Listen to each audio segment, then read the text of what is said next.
for watching. Don't forget to like, comment, share and subscribe to Mufti Tariq Masood, famous scholar. کہ بنی اسرائیل کی نسل بہت تیزی سے بڑھ رہی تھی.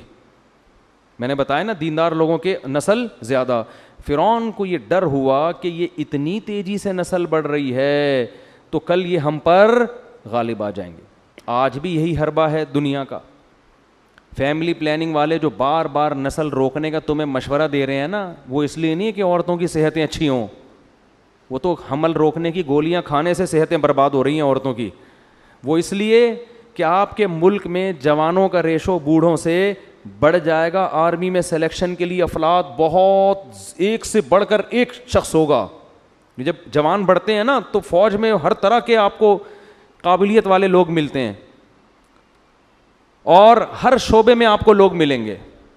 تو فرعون نے بھی یہی کام کیا کہ ان کی نسل اسپیڈ کے ساتھ بولو بڑھ رہی, اور نسل مردوں سے بڑھتی ہے.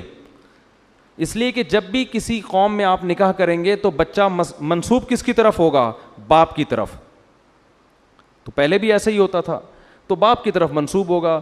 پھر فرعون کو خواب بھی آیا کہ بنی اسرائیل میں بچہ پیدا ہو رہا ہے جو میری حکومت کا تختہ الٹ رہا ہے. اس خواب سے بھی وہ ڈر گیا. تو قرآن کہتا ہے یذبح ابناءہم, اس نے کہا ان کے بچوں کو ذبح کرنا شروع کرو.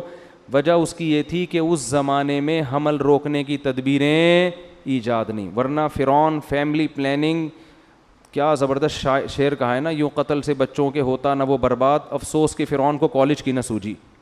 ایک یونیورسٹی بناتا اور اس میں بنی اسرائیل کے بچوں کو ایڈمیشن دلوا دیتا اور مس گیدرنگ کر دیتا, لڑکا لڑکی ایک ساتھ بیٹھیں گے. تو بنی اسرائیل میں ویسے ہی غیرت ختم ہو جاتی. وہ فرعون کے سامنے سر اٹھا کے بات کرنے کے قابل پھر انہوں نے رہنا ہی نہیں تھا. لیکن اس میں کھوپڑی نہیں تھی اس بیچارے کی, بیچارہ تو نہیں کہنا چاہیے, خیر.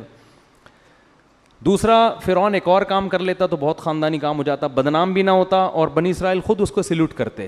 وہ فیملی پلاننگ کی خاندانی میں منصوبہ بندی کی تنظیم بناتا. پھر وہ عورتیں گھر گھر جا کے بنی اسرائیل کی عورتوں کو سمجھاتی ایکچولی ماں کے لیے صحت بہت ضروری ہے. 2 بچوں میں اگر مناسب وقفہ نہیں ہوا تو اگلا بچہ کمزور پیدا ہوگا. اور پھر آپ کو پتہ ہے آج کل خوراکیں کیسے چل رہی ہیں, منرلز کی کمی ہوتی ہے. آج کل جو ہم آٹا کھا رہے ہیں, روٹی کھا رہے ہیں, فارمی چکن کھا رہے ہیں, اصل میں ایکچولی اس میں یہ ٹوپی ڈرامہ کرا کے نا ان کو 2 پہ لے آتا, سیٹنگ صحیح بیٹھ جاتی ان کی. تو نہ بدنام ہوتا بلکہ بنی اسرائیل خود اگلے الیکشن میں اس کو کھڑا کر رہے ہوتے. یہ میں کیوں سمجھا رہا ہوں, کام بالکل وہی ہو رہا ہے جو فرعون نے کیا. لیبل اس پہ بہت اچھا لگا جا رہا ہے, زچہ اور بچہ کی صحت. سمجھ رہے ہو, اس میں صحت نہیں ہے. پہلے زمانے میں جو بچے پیدا ہوتے تھے نا عورتوں کے, ان کی عمریں دیکھو 90 سال. یہ تو نیچرل ہے. آپ نے عورت کو فطرت سے بغاوت پہ اکسا دیا, اس سے اس کی صحت کا بیڑا غرق ہو گیا. کوئی بریسٹ کینسر ہو رہا ہے کسی کو, کسی کے گردے خراب ہو رہے ہیں, کوئی شوگر وقت سے پہلے ہو رہی ہے. یہ سارے ان میں بہت بڑا دخل نسل روکنے کا ہے. تو فرعون کے پاس اتنی ٹیکنالوجی نہیں تھی کہ وہ فیملی پلاننگ اور خاندانی منصوبہ بندی کے خوشنما نعرے لوگوں کو لارے رپے دے کے الو بناتا. تو اس نے کہا اتنا نہ جانتا, تو اس نے کہا سیدھا کیا کرو, بچہ پیدا ہو تو اس کو قتل کر دو. تو قرآن کہتا ہے یذبح ابناءہم ویستحیی نساءہم, عورتوں کو باقی رکھتا تھا تاکہ ہم ان سے نکاح کریں اور اپنی اولاد پیدا کریں. اپنی بڑھاؤ نسل, دوسرے کی روکو. یہی کام آج وہ لوگ کر رہے ہیں جو ہمارے دشمن ہیں.